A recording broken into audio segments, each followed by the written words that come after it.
ওয়াহদা ওয়াসসালাতু ওয়াসসালামু আলা মান লা নাবিয়্যা বা'দা আম্মা বা'দ।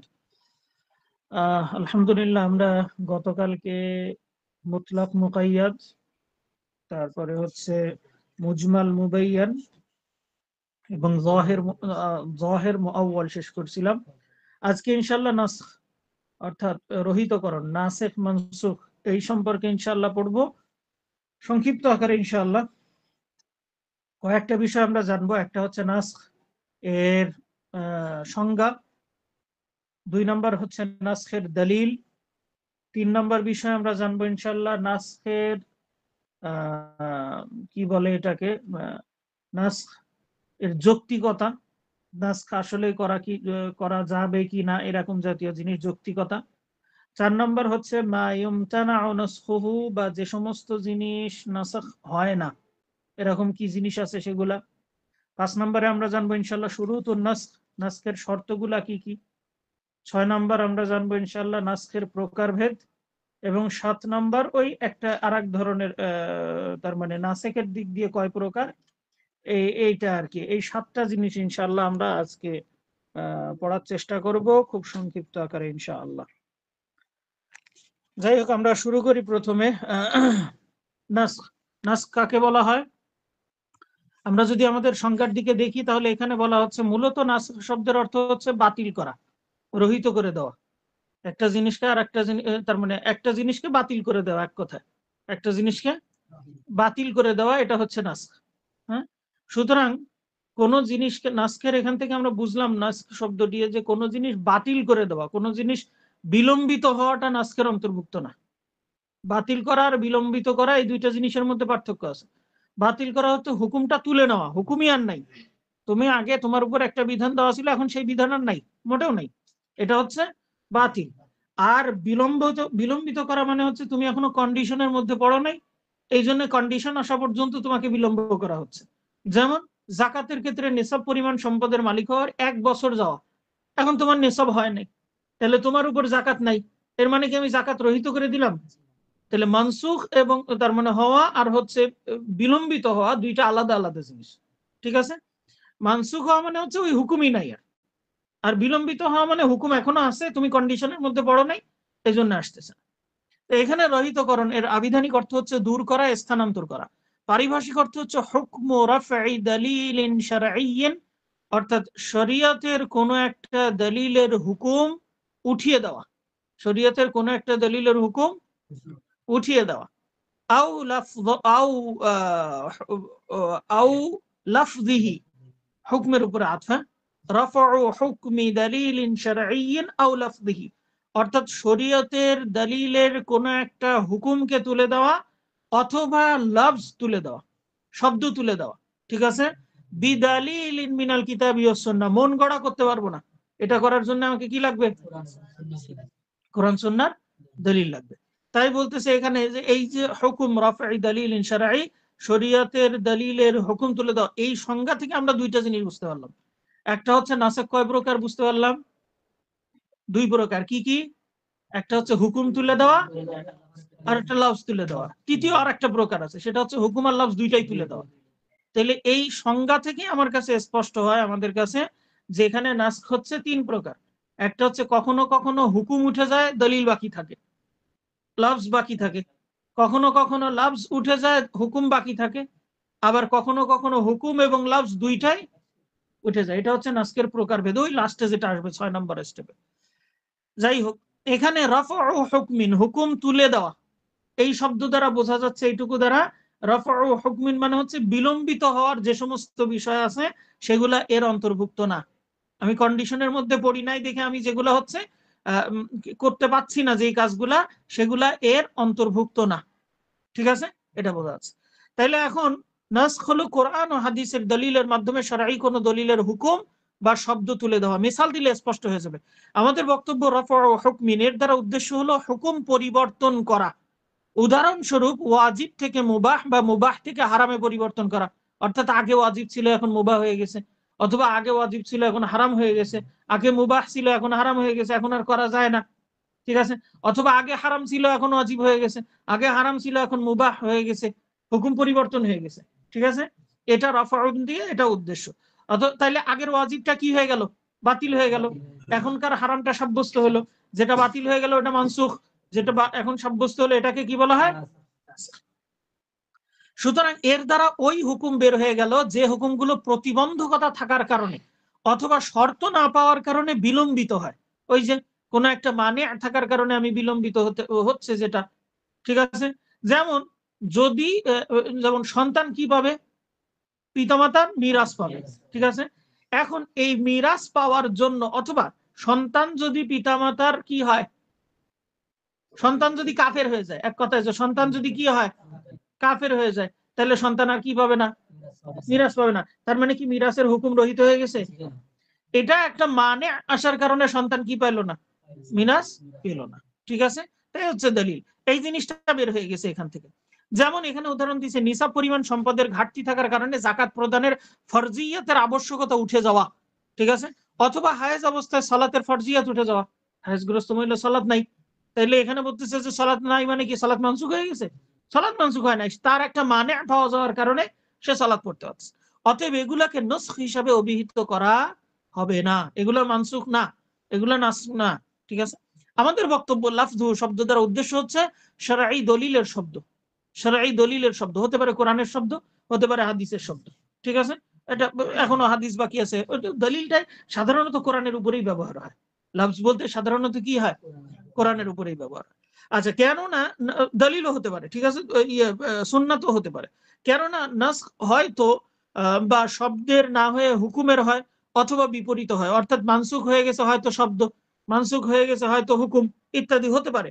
অর্থাৎ হুকুম রহিত না হয়ে শুধু শব্দ রহিত হয়, অথবা শব্দ এবং হুকুম উভয়টি রহিত হয়, যেটা আমরা শুরুতে বলছিলাম। কখনো হুকুম রহিত হয়, শব্দ বাকি থাকে, প্রত্যেকটার মিসাল আসবে। কখনো শব্দ বাকি, শব্দ রহিত হয়ে যায়, হুকুম বাকি থাকে। কখনো হুকুম এবং শব্দ দুইটাই রহিত হয়ে যায়, যার বিবরণ অচিরেই আসতেছে। আমাদের বক্তব্য বিদালিলিন মিনাল কিতাবি ওয়াস সুন্নাহ, এই যে রহিত হবে এটা কিসের মাধ্যমে? কোরআন এবং সুন্নাহর মাধ্যমে। এখান থেকে স্পষ্ট হয়ে যায় ইজমা এবং কিয়াসের মাধ্যমে কোরআনের আয়াত বা হাদিস মানসুখ করা যাবে না, ইজমা বা কিয়াসের মাধ্যমে।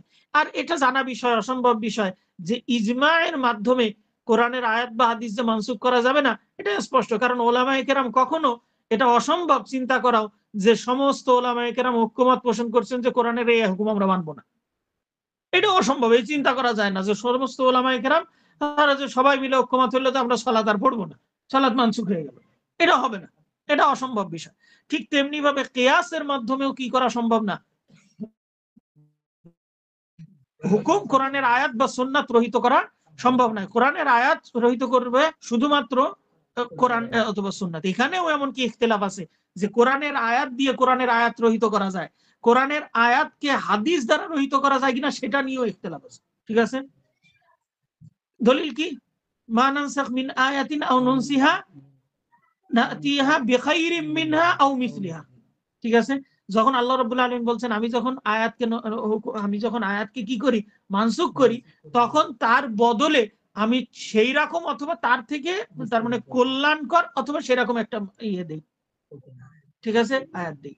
এখন এখান থেকে অনেকে ইয়ে করার চেষ্টা করছেন যে কোরআনের আয়াত উত্তম নাকি হাদিস উত্তম? কোরআনের আয়াত। এখন কোরআনের আয়াতকে যদি হাদিস দিয়ে মানসুখ করো, তাহলে উত্তমকে মানসুখ করলাম অনুত্তম দিয়ে, ঠিক আছে? এইটার উপরে ভিত্তি করে কেউ কেউ বলছেন কি কোরআনের আয়াতকে হাদিস দিয়েও মানসুখ করা যাবে না, তবে বিশুদ্ধ মত হচ্ছে যাবে। তবে বিশুদ্ধ মত কি?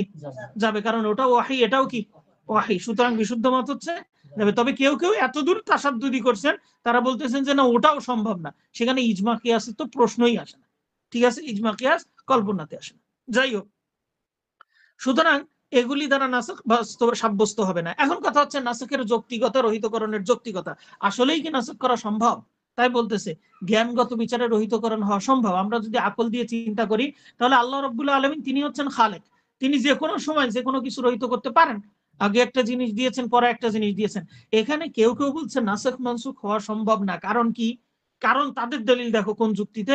অনেকে বলার চেষ্টা করছেন যে আল্লাহ রাব্বুল আলামিন একটা বিধান দিয়েছেন, এখন দেওয়ার পরে পরবর্তীতে বলছে না না এটা করা যাবে না, এটা করো।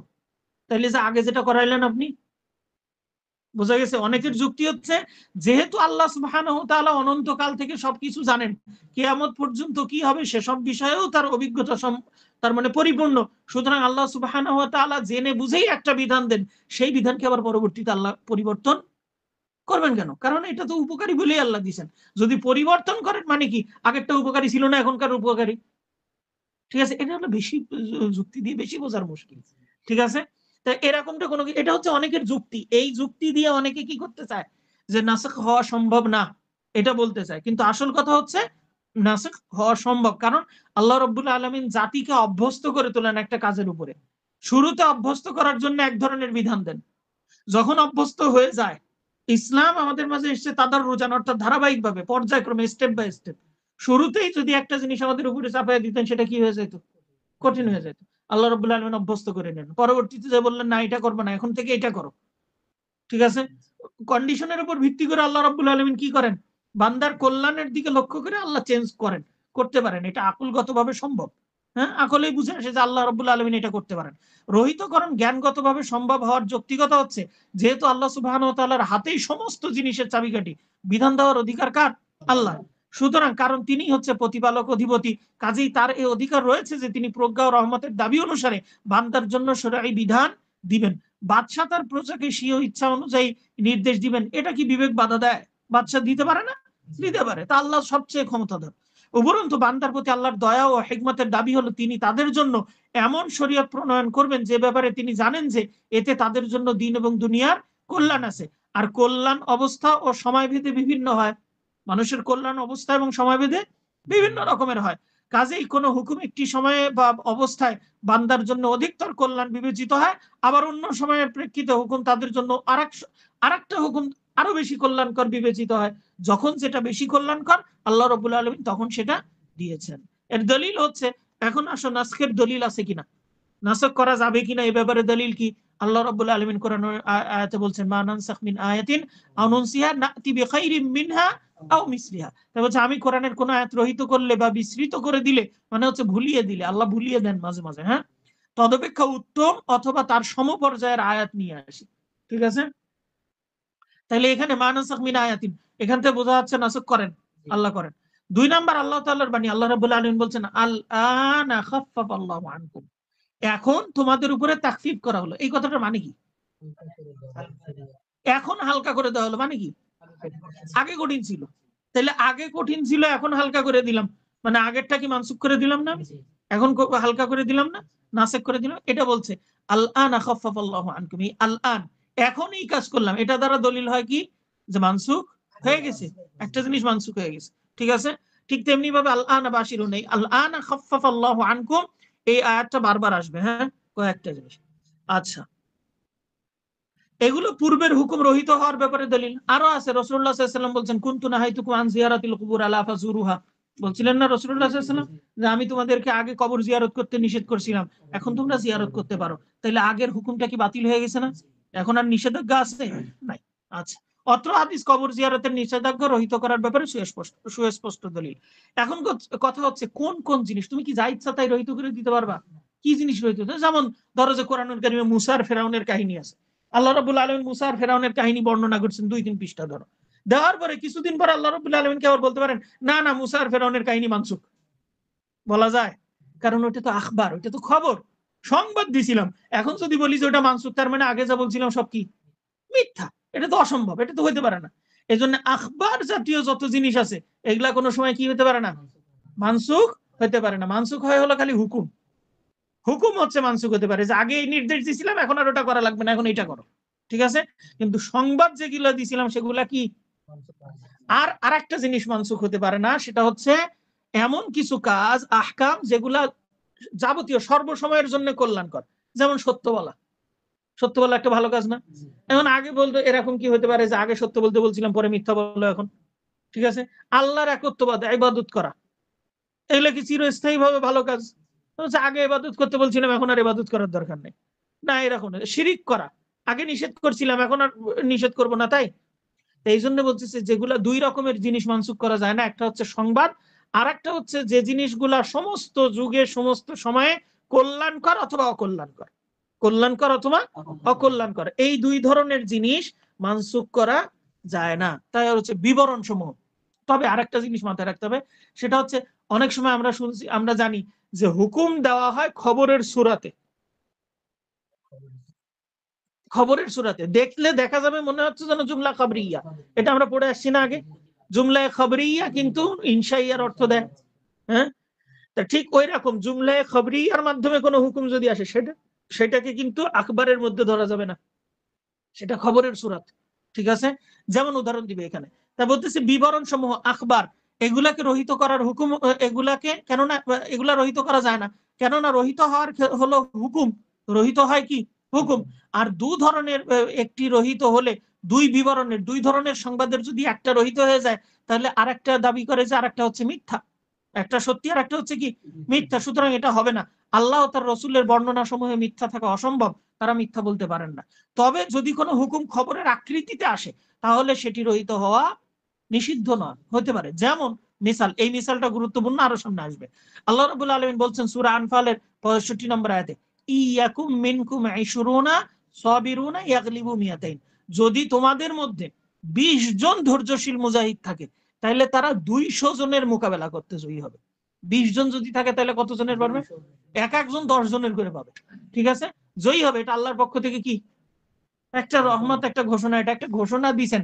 কিন্তু এর মধ্যে একটা হুকুম আছে, সেটা হচ্ছে তোমরা যদি তার মানে মুজাহিদ সেরকম হয়, তো তোমরা 20 জনের মোকাবেলা করো। 20 জন হইলেও একজন 10 জনের মোকাবেলা করো, একজন কি করো, একটা হুকুম আছে, যদিও সংবাদের ভিত্তিতে, যে যদি তোমাদের মধ্যে 20 জন মুজাহিদ হয়, তাহলে তারা 200 জনের উপরে কি হবে, জয়ী হবে। তার মানে হচ্ছে 20 জনে করো। ঠিক আছে, 20 জন হইলে 200 জনের বিরুদ্ধে মোকাবেলা করো, কোনো সমস্যা নেই। পরবর্তীতে আল্লাহ রাব্বুল আলামিন আবার বলছেন, পরবর্তী আয়াত কোন জায়গায়, সূরা আনফালের 66 নম্বর আয়াতে আল্লাহ রাব্বুল আলামিন বর্ণনামূলক আরেকটা আয়াতে পরে বলছেন, আল আনা খাফফাফাল্লাহু আনকুম, এখন আল্লাহ রাব্বুল আলামিন তোমাদের জন্য হালকা করেছেন। ওয়া আলিমা আন্না ফিকুম দুআফা, তিনি জেনেছেন যে তোমাদের মধ্যে কি আছে, তিনি জানেন তোমাদের মধ্যে দুর্বলতা আছে, ঈমান একটু নড়বড়ি হয়ে গেছে, শারীরিক দুর্বলতা, ঈমানের দুর্বলতা। ফা ইয়াকুম মিনকুম মিয়াতুন সাবিরা ইয়াগলিবু মিয়াতাইন, এখন যদি তোমাদের 100 জন মুজাহিদ হয়, তারা কি করবে, 200 জনের উপরে জয়ী হবে। তার মানে একজন 2 জনের। ঠিক আছে, ডবল ডবল, 100 জন 200 জন। তাহলে আগে কি ছিল, 20 জনে 200 জন, এখন 100 জনে 200 জন, আল্লাহ হালকা করে দিচ্ছেন এখানে। এখন 100 জন হইলে 200 জনের বিরুদ্ধে যুদ্ধ করতে পারো, খবরের সুরাত। কিন্তু এর মধ্যে কি আছে, একটা নির্দেশ আছে। তাইলে ওই যে 10 জনের 20 জন যে 200 জনের উপরে আক্রমণ করার যে নির্দেশ, ওটা কি এখন আর আছে? ওইটা কিন্তু রহিত হয়ে যায়। এখন আছে যে 100 জন হইলে 200 জনের বিরুদ্ধে করো। বোঝা গেছে, দুর্বলতার কারণে। এই যে আয়াতটা এখানে কি হচ্ছে, এখানে বোঝা যাচ্ছে যে তার মানে কি বলে এটাকে, বিবরণের সুরতে আসছে, কিন্তু এটা নাসিখ মানসুখ হইতে পারে। 2 নম্বর বিষয় হচ্ছে ওই সমস্ত বিধিবিধান যা সর্বাবস্থায় কল্যাণকর, সবসময় কল্যাণকর, আর পরে আসবে যা সবসময় অকল্যাণকর। এই 2 ধরনের জিনিসও রহিত হইতে পারে না। যেমন কি আল্লাহর একত্ব, ইমানের মৌলিক বিষয়, হ্যাঁ, উসুলুল ইমান, তারপরে হচ্ছে আরকানুল ইমান, আরকানুল ইসলাম ইত্যাদি, এগুলা কি হইতে পারে না, রহিত হতে পারে না। যেমন ইমানের মৌলিক বিষয় সততা, নিষ্কলুষতা, সচ্চরিত্র, বদান্যতা, বীরত্ব প্রভৃতি, এগুলা রহিত হওয়া সম্ভব না। আর পাশাপাশি অনুরূপ ভাবে মন্দ জিনিস, ঠিক আছে, এগুলাও রহিত হওয়া কিনা সম্ভব নয়। যেমন কি শিরিক করা, কুফরি করা, পাপাচার করা, অন্যান্য মিথ্যা কথা বলা, আগেরটার বিপরীত। যদি এরকমটা হয়, এগুলাও কি হতে পারে না, রহিত হতে পারে না। কারণ সম্পূর্ণভাবে বান্দার কল্যাণ সাধিত হয় এবং তাদের জন্য ক্ষতিকর এমন জিনিস থেকে বিরত রাখার জন্যই শরীয়ত প্রণীত হয়েছে। সুতরাং আমরা এখান থেকে জানতে পারলাম যে কোন ধরনের, কয় ধরনের জিনিস মানসুখ হয় না। 2 ধরনের জিনিস মানসুখ হয় না। এক নম্বর হচ্ছে সংবাদমূলক জিনিসগুলা মানসুখ হয় না। আর একটা হচ্ছে যে সমস্ত জিনিসের মধ্যে সর্ব অবস্থায়, সর্বস্থানে বান্দার জন্য কল্যাণ বা অকল্যাণ আছে, এই জিনিসগুলা কি হয় না, রহিত হয় না। এবার আসে নাসখের শর্ত, যে কোনো ভাবে কি মানসুখ করতে পারবে নাকি শর্ত লাগবে। 2টা দলিল আসলো, একটা 2টা দলিল আসছে একটা আরেকটার বিপরীত। ঠিক আছে, 2টা দলিলে 2 রকম। তাইলে এখন কি মানসুখ করতে পারবা কি না, বলছে মানসুখ করার জন্য শর্ত হচ্ছে 3টা। কয়টা? এই বইটা আমাদের 3টা উল্লেখ করছে। 1 নম্বর হচ্ছে প্রথমে দেখতে হবে যে 2টা দলিলের মাঝে জমা করা যায় কিনা, 2টা দলিলের মাঝে জমা করা যায় কিনা। জমা করতে পারলে তখনই কেবলমাত্র কি হবে, তার মানে তখন মানসুখ হবে না, জমা করতে পারলে কি হবে না, জমা না করতে পারলে তখন স্টেপ পরবর্তী। এইটা তোমাদের আরো সহজভাবে পাবা আমার যতটুকু মনে পড়তেছে তাইসির মুস্তালাহুল হাদিসের মধ্যে। তাইসির মুস্তালাহুল হাদিসের মধ্যে 5টা স্টেপ দেওয়া আছে। প্রথম যে প্রথমে কি করতে হবে, তারপরে কি, তারপরে কি, তারপরে কি, সর্বশেষ যে নাসেক মানসুকের একটা স্টেপ আছে ওখানে। তাইসির মুস্তালাহ অথবা উলুমুল কোরআনে, যে কোনো দুই জায়গার একদম। যাই হোক, এখানে মনে রাখো প্রথম দেখতে হবে কি দুইটা হাদিসের মধ্যে জমা করা যায় কিনা, সম্ভব কিনা। যদি দুইটার মধ্যে জমা করা যায় তাহলে আর নাসেক মানসুখ হবে না। মাসালান, উদাহরণ আমরা যদি দেই, উদাহরণ স্বরূপ যদি আমরা দিতে পারি যে এখানে দেওয়া নাই উদাহরণ, কিন্তু আমরা দিতে পারি। যেমন রাসূলুল্লাহ সাল্লাল্লাহু আলাইহি ওয়াসাল্লামের হাদিস বর্ণিত হয়েছে, একাধিক হাদিসে, কোন কোন হাদিসে উদাহরণ বর্ণিত হয়েছে যে রাসূলুল্লাহ সাল্লাল্লাহু আলাইহি ওয়াসাল্লাম আযানের শব্দ ছিল 17, কোন কোন তার মানে ইকামতের শব্দ, আযানের শব্দের ভিন্নতা বর্ণিত হয়েছে। এক এক জায়গায় কি হয়েছে, এক এক রকম বর্ণিত হয়েছে, হয়েছে না, শব্দের ভিন্নতা আছে 2-3 রকমের।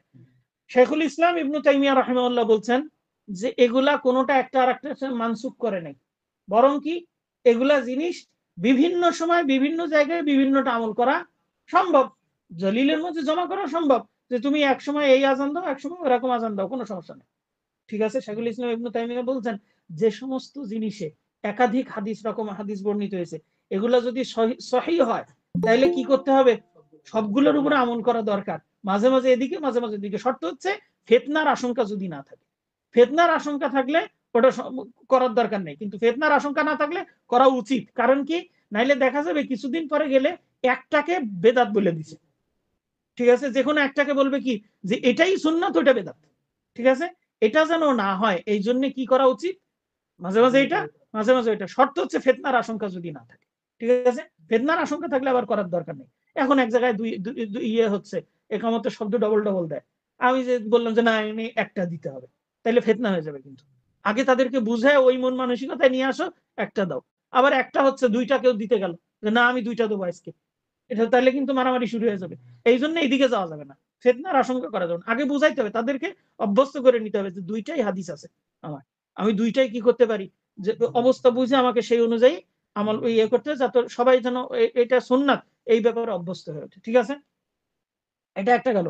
দুইটা হাদিসের মধ্যে যদি বা দুইটা নসের মধ্যে যদি জমা করা সম্ভব হয় তাহলে কি করবে, জমা করবে। 2 নম্বর কথা হচ্ছে পরে আসছে কোনটা, কার পরে আসছে, এটা তার মানে করতে হবে, এটা জানা থাকতে হবে।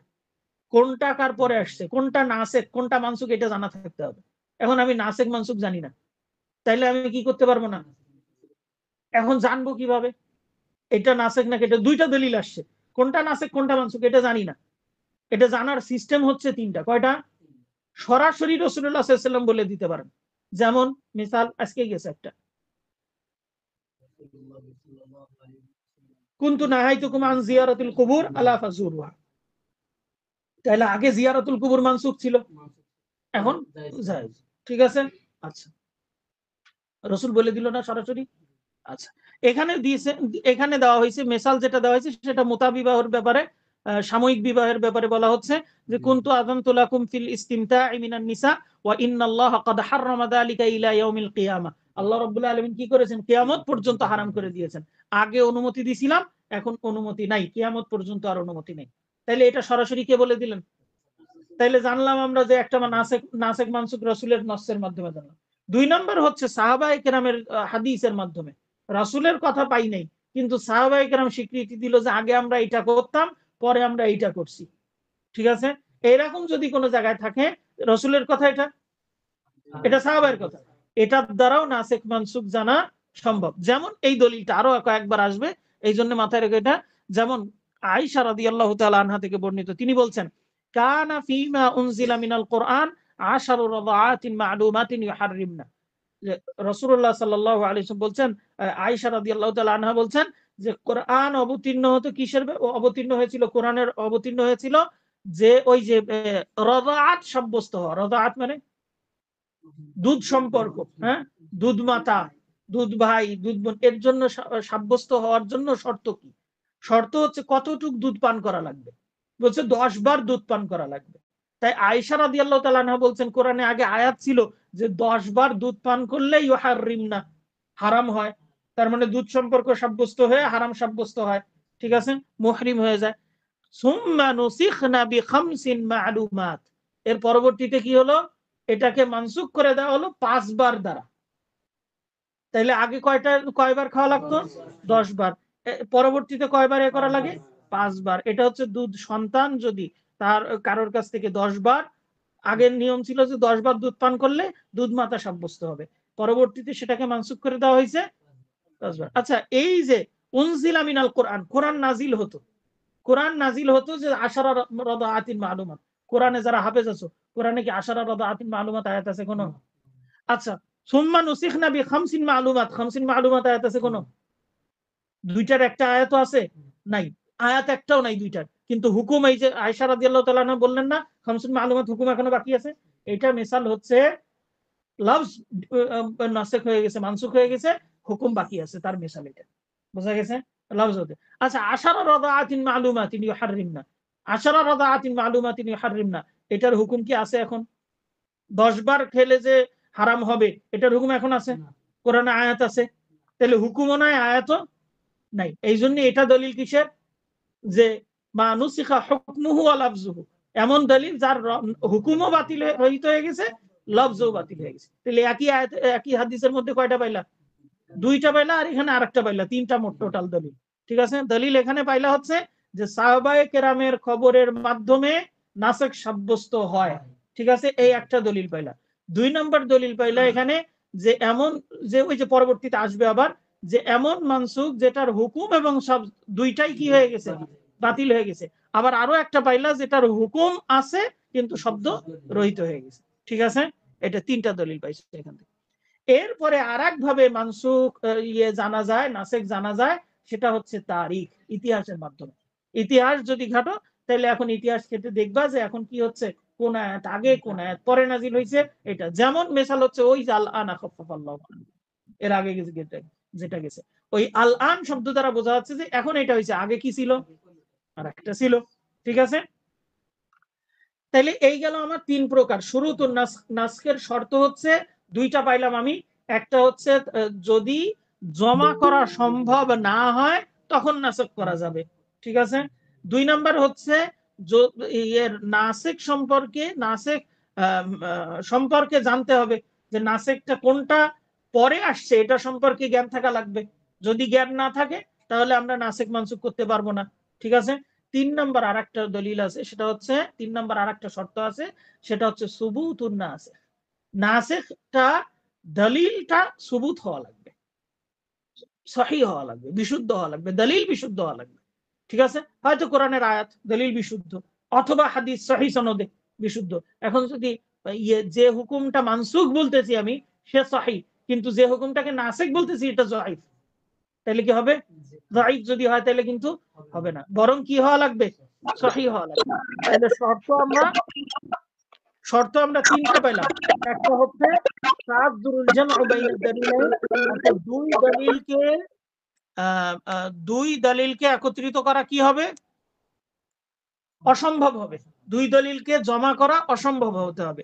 2 নাম্বার হচ্ছে নাসিখ যেটা পরে আসছে এই সম্পর্কে ইলম থাকা লাগবে। এই ইলম 3 ভাবে হতে পারে। একটা হচ্ছে সরাসরি রাসূলের কথার মাধ্যমে, অথবা আল্লাহর দলিলের মাধ্যমে, অথবা সাহাবাদের খবরের মাধ্যমে, অথবা ইতিহাসের মাধ্যমে। 3 নাম্বার হচ্ছে নাসিখটা দলিল বিশুদ্ধ হবে। এইখানে একটা কথা আছে, এটা মনে রাখতে হবে, সেটা হচ্ছে কেউ কেউ বলছেন যে মানসুখের দলিলের থেকে নাসিখের দলিল বেশি শক্তিশালী হওয়া লাগবে। মানসুখের দলিলের চেয়ে বেশি শক্তিশালী হওয়া লাগবে মানসুখের দলিল চেয়ে। এই কথা দুইটার মধ্যে কিন্তু পার্থক্য আছে। এই কথা দুইটার মধ্যে কিন্তু কি আছে? পার্থক্য আছে। একটা হচ্ছে যে এই কথা দুইটার মধ্যে একটু পার্থক্য আছে। একটা হচ্ছে কি যে নাসিখের দলিল সহিহ হওয়া লাগবে, আর একটা হচ্ছে মানসুখের দলিলের চেয়ে নাসিখের দলিল বেশি বিশুদ্ধ হওয়া লাগবে। পার্থক্য কি দুইটার মধ্যে? একটা হচ্ছে আর একটার তুলনায় বেশি শক্তিশালী হওয়া লাগবে। ঠিক আছে? ওইটা কেউ বলছেন। এখানে কথা হচ্ছে প্রথম আমরা যেটা বলছি যে নাসিখের দলিলটা মজবুত হওয়া লাগবে, এটার মানে হচ্ছে নাসিখের দলিল এখন যদি সহিহ হয়, খবরে ওয়াহিদ হয়ে সহিহ হলো, মাশহুর হোক, আজিজ হোক, গরিব হোক, কোনো সমস্যা নাই, সহিহ হইলেই সেটা কি হতে পারে? নাসিখ হতে পারে। আর ওই ক্ষেত্রে হবে হচ্ছে যদি তুমি কোরআনের আয়াতকে মানসুখ করতে চাও তাহলে নাসিখ হইতে গেলেও তারও কি হওয়া লাগবে, মুতাওয়াতির হওয়া লাগবে। ঠিক আছে, এখন যদি তুমি একটা কোরআনের আয়াতকে খবরে ওয়াহিদ দ্বারা কি করতে পারবে না। অথবা দেখা গেল এক জায়গায় হুকুম আসলো আজিজ, আর এক জায়গায় মানসুখ হচ্ছে আজিজ বর্ণিত হয়েছে, আদিস সনদ হচ্ছে মানসুখের সনদ, সনদ হচ্ছে আজিজ, আর নাসিখের সনদ হচ্ছে গরিব, তাহলে তুমি পারবা না। ঠিক আছে, সহি হচ্ছে কিন্তু পারবা না মানসুখ করতে।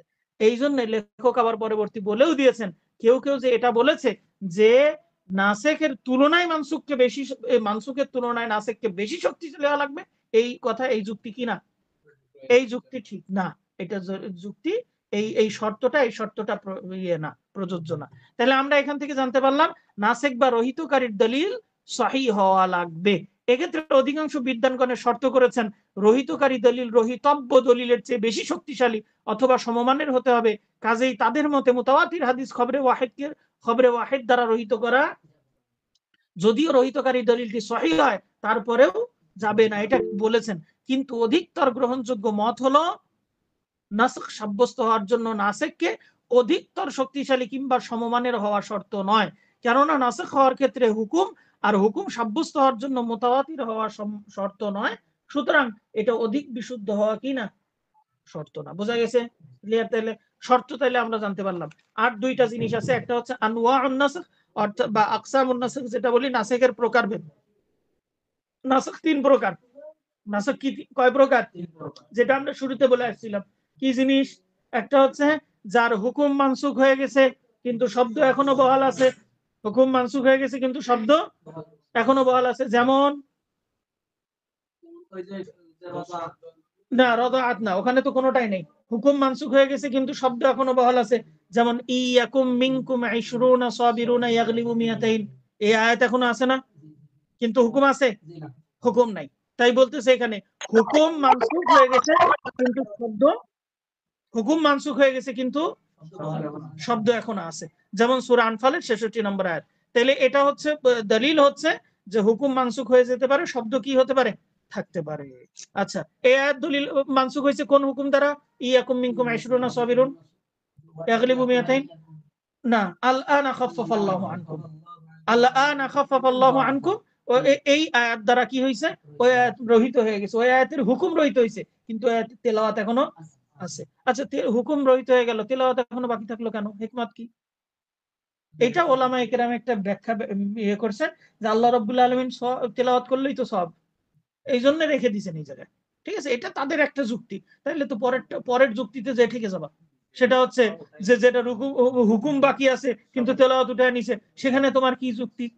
তখন যে আবার আরেকটা যুক্তি দেবো।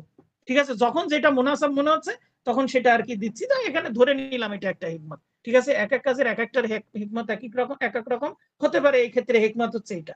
ঠিক আছে, যে তেলাওয়াত করুক সব পাক। ঠিক আছে। 2 নাম্বার হচ্ছে শব্দ রহিত না করে হুকুম রহিত করার হিকমত। হিকমত বলছে এখানে তেলাওয়াতের সওয়াব অবশিষ্ট থাকা, জাতিকে নুসখের হিকমত তাৎপর্য স্মরণ করিয়ে দেওয়া, যে এখানে কিন্তু এরকম একটা হুকুম নাসখ হয়েছিল। দ্বিতীয় প্রকার হচ্ছে শব্দ মানসুখ হয়ে গেছে কিন্তু হুকুম এখনো কি আছে, বাকি আছে, যেমন ওই রদাআতের ব্যাপারে যে দলিলগুলো আছে, হ্যাঁ, খামসু রদাআতিন মালুমাত, এই শব্দ কি হয়ে গেছে, রহিত হয়ে গেছে কিন্তু হুকুম এখনো বহাল আছে। ঠিক তেমনি ভাবে আরো একটা এখানে দিছে যে বিবাহিত পুরুষ নারী যদি জেনা করে তার জুমুহুমা, তাইলে রজম করো, এই রজমের দলিল কোরআনে নাই কিন্তু রজম করা ইয়ে তার মানে হুকুম সাব্যস্ত আছে, এখন পর্যন্ত হুকুম সাব্যস্ত আছে। তার দলিল কি? বুখারীতে আব্দুল্লাহ ইবনে আব্বাস থেকে বর্ণিত প্রমাণিত, ওমর রাদিয়াল্লাহু তাআলা আনহু বলেন আল্লাহ রাব্বুল আলামিন যা অবতীর্ণ করেছেন তার মধ্যে রজবের আয়াত সংশ্লিষ্ট আয়াত ছিল, আমরা সে আয়াত পড়েছি, বুঝেছি, মুখস্থ করেছি, রাসূলুল্লাহ সাল্লাল্লাহু আলাইহি ওয়াসাল্লাম সে অনুযায়ী রজম করেছেন, পরবর্তীতেও আমরা রজম করেছি, সুতরাং কি হুকুম। উপরন্তু আমরা আশঙ্কা হয় দীর্ঘদিন অতিক্রান্ত হওয়ার পর কেউ হয়তো বলবে আল্লাহর কসম আমরা তো কোরআনে রজমের আয়াত পাচ্ছি না, ফলে এরকম হইতে পারে কেউ, ফলে আল্লাহর নাজিলকৃত একটি ফরজ বর্জন করার দ্বারা তারা পথভ্রষ্ট হয়ে যাবে, অথচ আল্লাহর কিতাবে রজম যথার্থ যেসব নারী পুরুষের জন্য যারা বিবাহিত হওয়ার পর ব্যভিচারে লিপ্ত হয় এবং প্রমাণ প্রতিষ্ঠিত হয় বা গর্ভবতী হয় বা স্বীকার করে। মোট কথা হচ্ছে এখানে হুকুম কি হয়ে গেছে, হুকুম এখনো আছে কিন্তু আয়াত কি হয়ে গেছে, আয়াত নাই। ঠিক আছে, এটা কিন্তু সাহাবায়ে কেরাম ইচ্ছা করে করেন নাই। ঠিক আছে, সাহাবায়ে কেরাম ইচ্ছা করে করেন নাই, কারণ সাহাবায়ে কেরাম ইচ্ছা করে এটা রহিত আয়াতটাকে যে বাদ দিয়ে দিলেন তা না, পরবর্তীতে সেই আয়াত তেলাওয়াত হতো।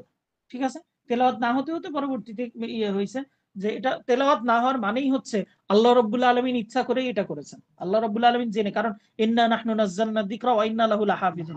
কোরআনের এমন কোন আয়াত আল্লাহ রাব্বুল আলামিন ছাড়বেন না যেটা কি তার মানে পরবর্তীতে পাবে না, পাবে না এরকম না, আল্লাহ রাব্বুল আলামিন ছাড়বেন না, সবকিছুই দিবেন। ঠিক আছে, সুতরাং এটা চিন্তা করা অসম্ভব যে সাহাবায়ে কেরাম ইচ্ছা করে এটা কোরআন জমা করার সময় বাদ দিয়েছেন, এটা হতে পারে না। বোঝা গেছে? এখন বলতেছে যে তাইলে এখন এটা করার কারণ কি? হুকুম রহিত না করে শব্দ রহিত করার হিকমত কি? হিকমত হলো আমলের ব্যাপারে কোরআনে না পাওয়া যায় তদনুযায়ী আমল করার ক্ষেত্রে উম্মাহকে পরীক্ষা করা। ঠিক আছে, যে কোরআনে আল্লাহ রাব্বুল আলামিন যা অবতীর্ণ করেছেন সে বিষয়ে তাদের ঈমান যাচাই বাছাই করা। ঠিক আছে, এক্ষেত্রে ইহুদিদের অবস্থা ছিল বিপরীত। দেখো এখানে আরেকটা জিনিস আছে, ইহুদিদের অবস্থার সাথে বিপরীত। ইহুদিরা ওদের কিতাবে রজমের আয়াত ছিল, কিন্তু ওরা কি করছে, ওরা রাসূলুল্লাহ সাল্লাল্লাহু আলাইহি ওয়াসাল্লাম যখন জিজ্ঞেস করছিল, একটা হাদিসে আছে রাসূলুল্লাহ সাল্লাল্লাহু আলাইহি ওয়াসাল্লাম যখন ওদের মধ্যে সম্ভ্রান্ত কেউ করছিল, তখন একটা হাদিস আছে যে বলো তো তোমাদের কিতাবে কি আছে তাই পড়ো তো। ওরা যে কি করছে, ওই রজমের আয়াতটুক হাত দিয়ে ঢেকে উপর আর নিচে পড়া শুরু করে দিছে। এখন হচ্ছে হাতের তলায় কি দেখি, ওটা হাত উঠাও হাত উঠাও, এখন হাত উঠাইছে, হাত উঠায় পড়ে দেখে ওর মধ্যে কি আছে, রজমের বিধানটুকু ওই জায়গায় আছে।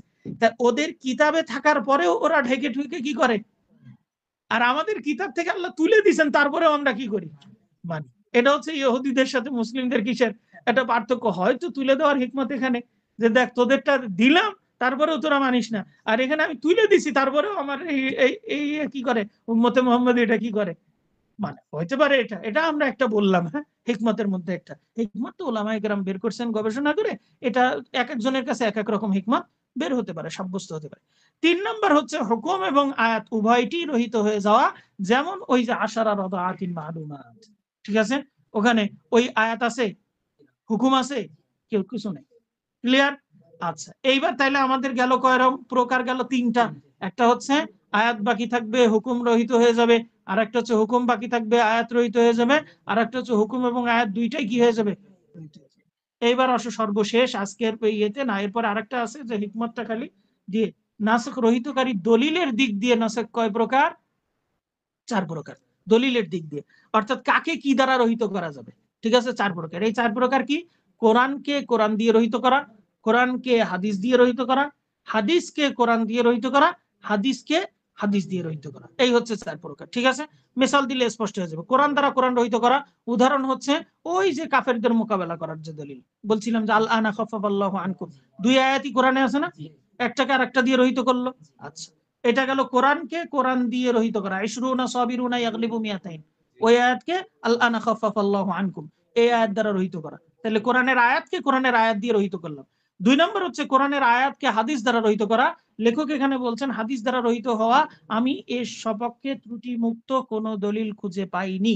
ঠিক আছে, লেখক এটা সলাল হোসাইমিন তিনি এটা বলছেন যে আমি ত্রুটি মুক্ত কোনো দলিল খুঁজে পাইনি, তবে কোথাও কোথাও যেটা পেয়েছি আমরা সেটা হচ্ছে নসখুল কোরআন বিসুন্নাহ। এখানে যেমন আছে কুতিবা আলাইকুম ইযা হাদারা আহাদাকুমুল মাউত ইন তারাকা খায়রানিল ওয়াসিয়াতু লিল ওয়ালিদাইনি ওয়াল আকরাবিনা বিল মারুফ, এই আয়াত আছে না, ইন তারাকা খায়রান আল ওয়াসিয়াতু লিল ওয়ালিদাইন, বলছে যে পিতা তার সন্তানের জন্য ওয়াসিয়াত করে যেতে পারবে, পিতা তার সন্তানের জন্য কি করে যেতে পারবে, আয়াত দ্বারা সাব্যস্ত হইল তো।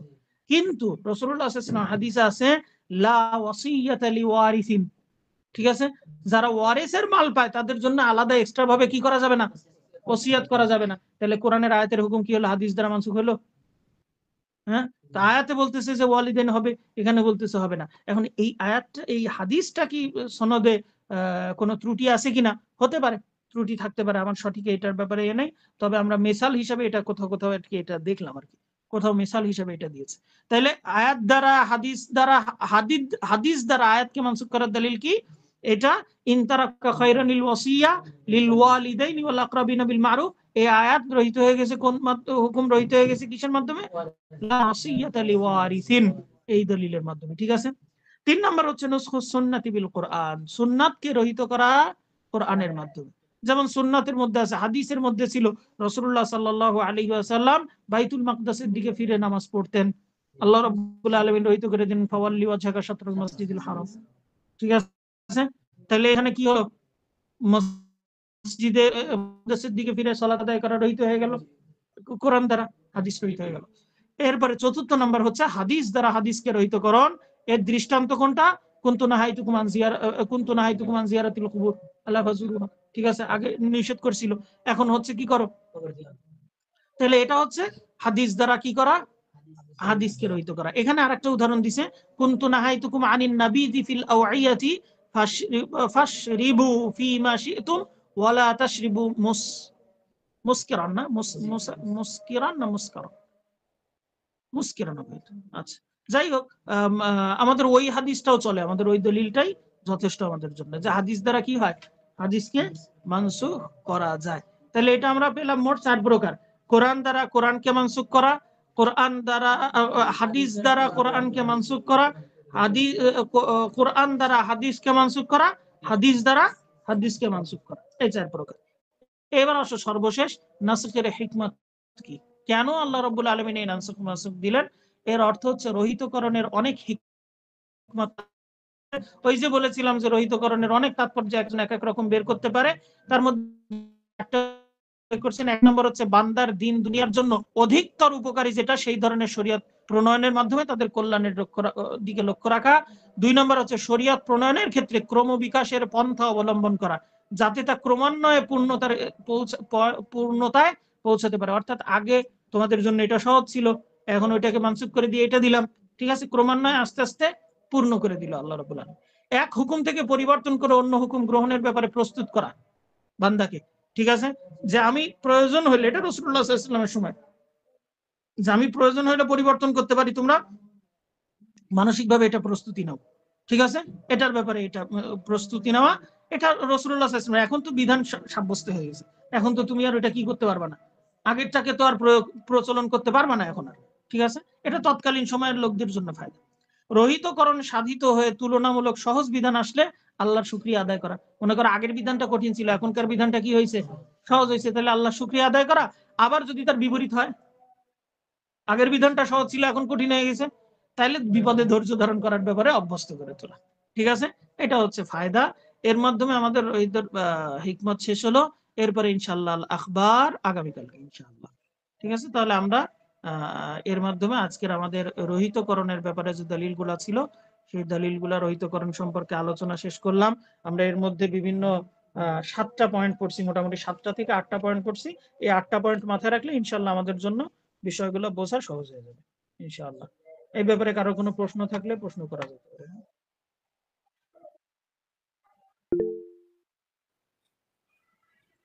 উস্তাদ, মেসেজে একটা প্রশ্ন আসছে। প্রশ্ন পড়ব? হ্যাঁ। বর্তমানে কাফেররা মুসলিমদের উপর অত্যাচার, নির্যাতন ও জুলুম করছে। এমত অবস্থায় যদি জিহাদ শুরু হয়, তখন কি এই বিধান প্রযোজ্য হবে প্রযোজ্য হবে 2বার 100 জন মুজাহিদ 200 জনের মোকাবেলায় জয়ী হবে? যদি ইয়ে হয় তাহলে তার মানে জয়ী হবে না, তার মানে করবে আর কি, 100 জন মুজাহিদ 200 জনের বিরুদ্ধে যুদ্ধ করবে। হ্যাঁ, আল্লাহ রাব্বুল আলামিন হয়তো তাকে ইয়েতে জয়ী করে দিবেন, ডবল হলেও ইয়ে করবেন না, এটা বিধান প্রযোজ্য হবে ইনশাআল্লাহ। জাযাকাল্লাহু খাইর শেখ।